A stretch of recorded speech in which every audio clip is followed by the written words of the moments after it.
Gubernur Jawa Barat, Deddy Mulyadi, secara langsung memantau lokasi bencana longsor di tambang galian C Gunung Kuda di Desa Cipanas, Kecamatan Duku Puntang, Kabupaten Cirebon, pada Sabtu, 31 Mei 2025. Peristiwa longsor tragis ini terjadi sehari sebelumnya, tepatnya pada Jumat, 30 Mei 2025. Bencana tersebut menyebabkan 14 orang meninggal dunia.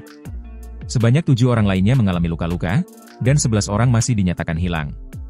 Tim SAR gabungan terus bekerja tanpa henti, menyisir area yang tertimbun material longsor untuk mencari korban yang belum ditemukan. Gubernur yang akrab disapa KDM ini menegaskan bahwa pemerintah Provinsi Jawa Barat telah memberikan tindakan tegas terhadap pengelola tambang. Dinas ESDM sudah beberapa kali memberikan surat peringatan tentang bahaya pengelolaan tambang ini, tetapi kan kalau langsung menghentikan kita tidak bisa, kata Deddy. Maka tadi malam kami sudah mengeluarkan sanksi administrasi dalam bentuk penghentian izin atau pencabutan izin tambang ini, ujar dia. Tambang yang diketahui dikelola oleh 3 entitas, yaitu sebuah koperasi pesantren dan 2 yayasan, kini telah resmi ditutup. Penutupan tersebut dilakukan sejak Jumat malam, sebagai respons terhadap peringatan yang selama ini tidak diindahkan. Dalam kesempatan tersebut, dia juga menyampaikan bahwa pihaknya berkomitmen menertibkan aktivitas tambang yang tidak sesuai aturan. Ia mengungkapkan bahwa Pemda Jabar telah menutup ratusan tambang ilegal dan akan terus melanjutkan upaya tersebut. Deddy mengingatkan bahwa tambang di Gunung Kuda memang tidak memenuhi syarat sejak awal pengelolaannya.